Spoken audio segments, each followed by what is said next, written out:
मुंशी प्रेमचंद जी की कहानी कुत्ते की कहानी भाग 8। साहब के बंगले पर मुझे ऐसी ऐसी चीज़ें खाने को मिलने लगीं जिनका ख्याल मुझे स्वप्न में भी ना था। पहले कभी कभी सौभाग्य से कोई हड्डी मिल जाती थी, अब दोनों वक्त ताज़ा मांस खाने को मिलता। कभी कभी दूध भी मिल जाता। खानसामा रोज़ साबुन लगाकर नहलाता। पहले तो मुझे साबुन का नाम भी नहीं मालूम था, क्योंकि पंडित जी के यहाँ साबुन लगाने का रिवाज ना था। अब जब साहब नौकर से कहते कल्लू को सोप से नहलाओ, तो वह कोई टिकिया सी चीज़ लेकर मेरे गीले बदन पर रगड़ता। उस वक्त मेरे बदन से सफ़ेद फेन निकलने लगता था, ठीक वैसा ही जैसा दूध का फेन होता है। उस फेन से ऐसी खुशबू निकलती थी कि जी खुश हो जाता था। साहब शाम के वक्त मुझे मोटर पर बिठाकर हवा खिलाने ले जाते। मेम साहब भी साथ होती। उस वक्त उनकी बातें तो मेरी समझ में ना आती, लेकिन बार बार कल्लू का नाम सुनकर समझ जाता कि मेरी ही चर्चा हो रही है। मेम साहब कभी मुझे गोद में उठा लेती और कभी मेरा मुंह चूमती। उस समय मुझे कितना आनंद मिलता कह नहीं सकता।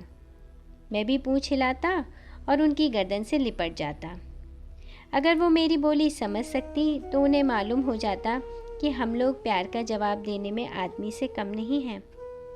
कुछ दिन मुझे पंडित जी की याद बराबर सताती रही, लेकिन धीरे धीरे सारी पिछली बातें भूल गईं। सुख में दुख की बातें किसे याद रहती हैं।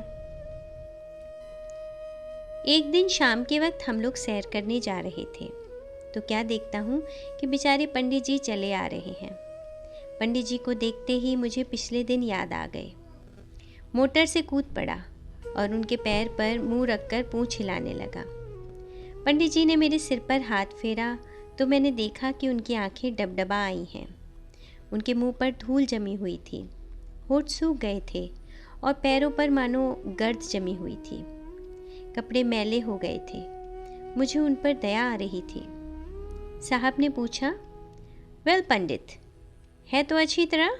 पंडित जी बोले, सरकार की दया है। साहब ने कहा, क्या काम है?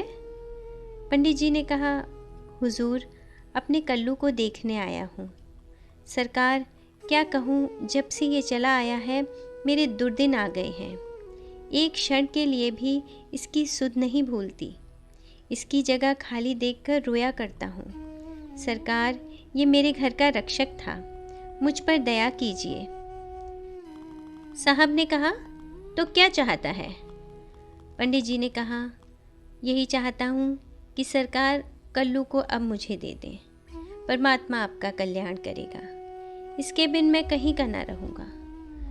साहब ने कहा, ओ पंडित, तुम बड़ा मक्कार करता है। हम ये कुत्ता तुमको नहीं दे सकता। इसके बदले में मेरा कोई विलायती कुत्ता ले जाओ। मैं इस समय बड़ी दुविधा में था। पंडित जी का प्रेम देखकर इच्छा थी कि इन्हीं के साथ चलूं, पर यहाँ के सुखों को याद करके जी कुछ हिचक जाता था। साहब ने नहीं करती तो पंडित जी निराश होकर बोले, जैसी सरकार की मर्जी। जब कल्लू ही नहीं है तो विलायती कुत्ता लेकर मैं क्या करूँगा। ये कहकर पंडित जी रो पड़े। उस समय मैंने निश्चय किया कि यहाँ रहते हुए भी मैं पंडित जी के घर की रक्षा करने के लिए रोज चला जाया करूँगा। यहाँ कुत्तों की क्या कमी। साहब ने कहा, हम जानता है कि तुम इस कुत्ता को बहुत प्यार करता और हम तुमको देता, लेकिन हम बहुत जल्द अपने देश जाने वाला है। हाँ, तुम इसका जो दाम मांगो वो हम दे सकता है। पंडित जी ने इसका जवाब कुछ न दिया। साहब को सलाम किया और लौट पड़े। एकाएक उन्हें कोई बात याद आ गई। लौटकर बोले, सरकार, विलायत से कब लौटेंगे? साहब ने कहा, ठीक नहीं कह सकता, मगर जब हम आएगा तो तुमको इत्तला देगा। अगर साहब ने मेरे विलायत जाने की बात ना कही होती तो मैं पंडित जी के साथ ज़रूर चला जाता। उनका दुख मुझसे देखा ना जाता था। पंडित जी ने एक बार मुझे प्रेम भरी आंखों से देखा और चल पड़े। अब मुझसे रहा ना गया। मेम साहब के प्रेम, विलायत की सैर, अच्छा अच्छा भोजन, सब मेरी आंखों में तुच्छ जान पड़े। मन ने कहा, तू कितना बेवफा है।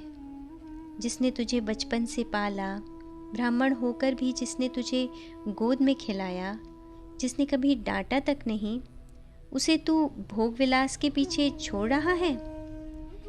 फिर मुझे कुछ सुध ना रही। मैं बरामदे से कूदकर पंडित जी के पीछे चल पड़ा, मगर 20 कदम भी ना गया होऊंगा कि खान सामा ने आकर मुझे पकड़ लिया और मेरे गले में जंजीर डाल दी।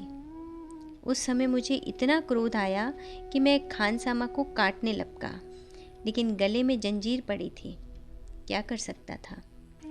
पंडित जी की ओर लाचारी की निगाह से देखने लगा। पंडित जी भी बार बार पीछे मुड़कर देखते जाते थे, यहाँ तक कि आंखों से ओझल हो गए। उस दिन मैंने भोजन ना किया, बार बार पंडित जी की याद आती रही। मुंशी प्रेमचंद जी की कहानी कुत्ते की कहानी भाग 8। कथावाचक निधि सहगल।